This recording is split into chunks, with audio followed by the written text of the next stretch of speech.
Racing pushes machines and humans to their absolute limits. Sometimes those limits get crossed, and when they do at 200 miles per hour, the results are spectacular and terrifying. These are the crashes that made everyone watching question how anyone survived. Sophia Flourish learned what flying feels like at Macau in 2018. She hit the brakes heading into Lisboa corner, but nothing happened. At 170 miles per hour, her Formula 3 car hit a curb and turned into a missile. The car cleared the catch fence completely and crashed into a photographer's platform. 4 months after fracturing her spine, she was back racing. That takes serious courage or complete insanity. Maybe both. Drag racing gives you about 4 seconds to cover a quarter mile. Antron Brown didn't even get that at Pomona in 2014. His engine grenaded while he was still accelerating, and the throttle stuck wide open. Picture trying to control 10,000 horsepower when half your car just disappeared. The dragster hit the wall so hard it basically unwrapped itself. Brown was sitting there completely exposed while sliding down the track at 200 miles per hour. Harry Kleinjohn turned his Porsche into a submarine at the Hellendoorn Rally in 2013. He came into a corner too hot, missed his braking point, and launched straight into a river. Rally cars are built tough, but they're not built for underwater exploration. The whole car disappeared beneath the surface while spectators stood there trying to process what just happened. Both guys inside had to swim out through the windows while the car filled with water.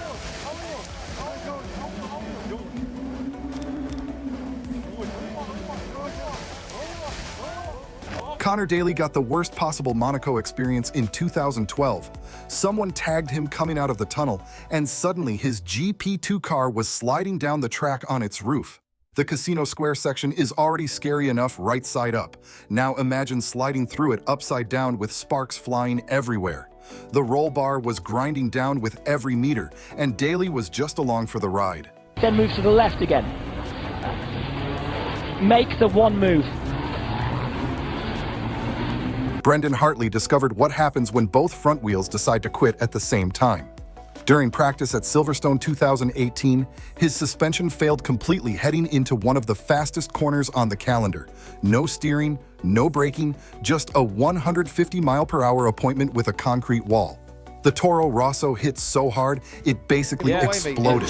Pieces flew everywhere while Hartley sat in what was left of the cockpit. Upright failing, isn't it? On the brakes. As soon as he's hit the brake pedal, that's... Stefan Lefevere picked the wrong line at Ypres Rally 2023 and paid for it instantly. His rear wheel caught the grass on a fast section, and the car started tumbling through a field like a tennis ball. 8 full rotations later, it finally stopped. The cage held together, but everything else was gone. One tiny mistake, we're talking inches, and your car becomes scrap metal.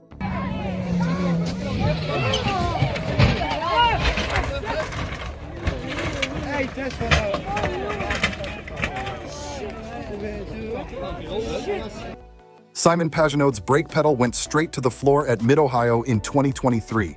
He was heading into the keyhole turn at full speed when he realized nothing was slowing him down. The IndyCar launched off track and started rolling through the gravel. 7 complete flips later, it finally came to rest. Each roll crushed the car a little more until it looked like someone had put it through a car crusher.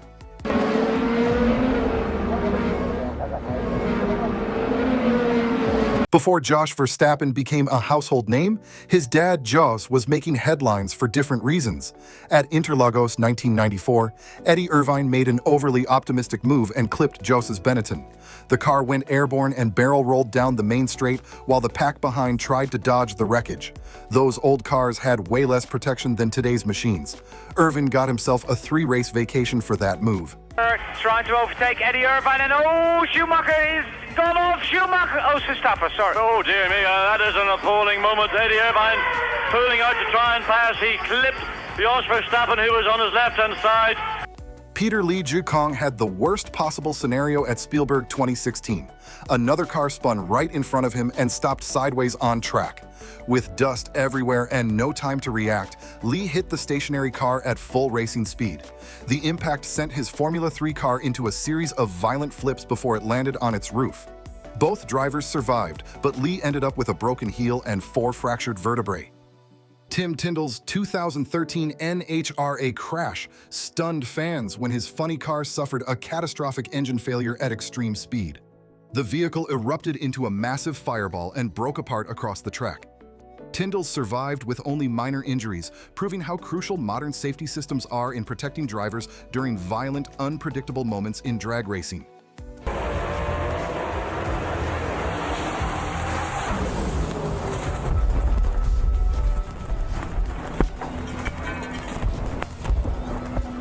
Fernando Alonso's 2016 Australian Grand Prix crash was one of the most frightening moments in modern F1. His McLaren clipped Esteban Gutierrez, launched into the air, and slammed into the barriers before rolling violently.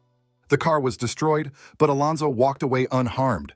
The incident reminded fans how modern safety design can turn a seemingly fatal crash into a survivable one.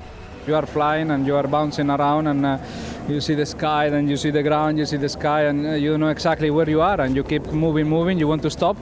Then the car stopped. I saw a little... Nick Heidfeld's 2014 Beijing Formula E crash stunned fans when his car rode over another, flipped and smashed upside down into the barrier. The cockpit was badly damaged and smoke filled the air as marshals rushed in.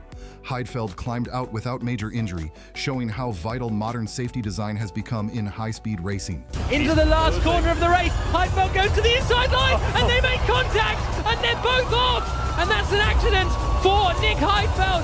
He has gone off the circuit. The two of them come together in the final corner. Photographer Frank Fennell was injured while working trackside during a motorsport incident when a car lost control and struck him. The moment shocked fans and professionals alike, highlighting the risks faced by media crews who stand close to high-speed action. Fennell survived, and the incident led to renewed discussions about track safety and better protection for photographers and marshals.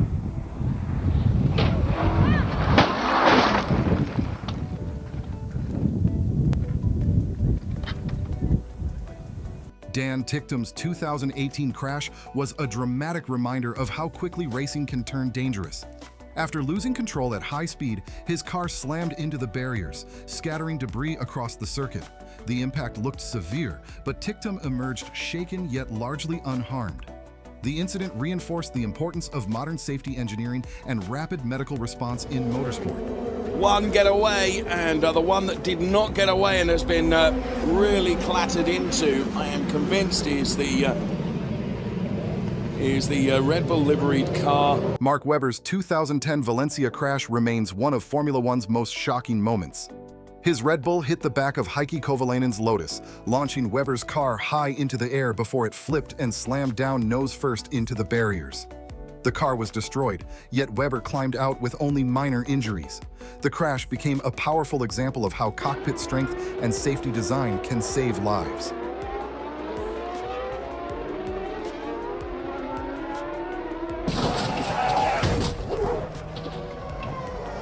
Ozzie Negri's 1991 crash was a frightening moment in junior open-wheel racing when his car lost control at speed and slammed heavily into the barriers. The impact destroyed the front of the car and sent debris across the circuit. Negri survived the accident, and it later became another reminder of how quickly racing can turn dangerous. And whoa, look at that. Negri goes for a wild ride, crashes into the barrier. A big shunt for Osvaldo Negri in the Bowman.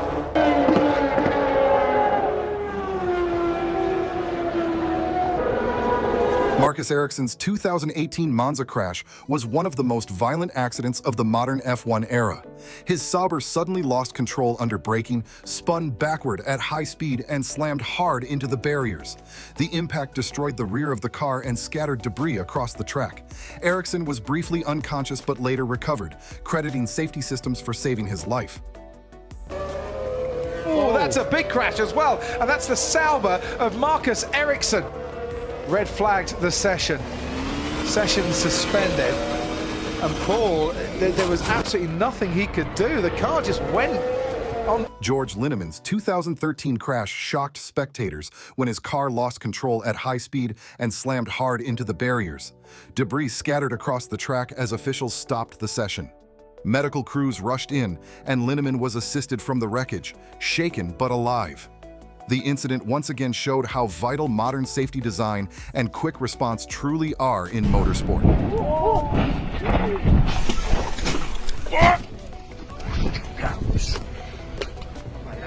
Gustavo Menezes' crash was a tense moment in endurance racing as his prototype lost control at high speed and slammed into the barriers.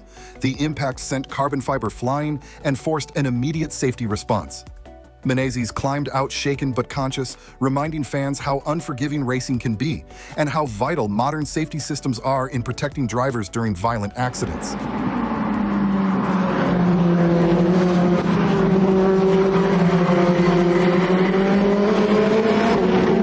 Jacques Villeneuve's crash at the 2001 Australian Grand Prix was a terrifying start to the season.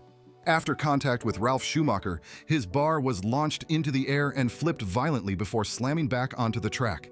The car was destroyed, yet Villeneuve climbed out unhurt.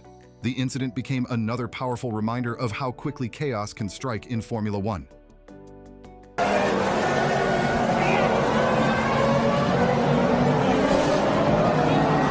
Modern racing cars are basically armored cocoons designed to fall apart in specific ways.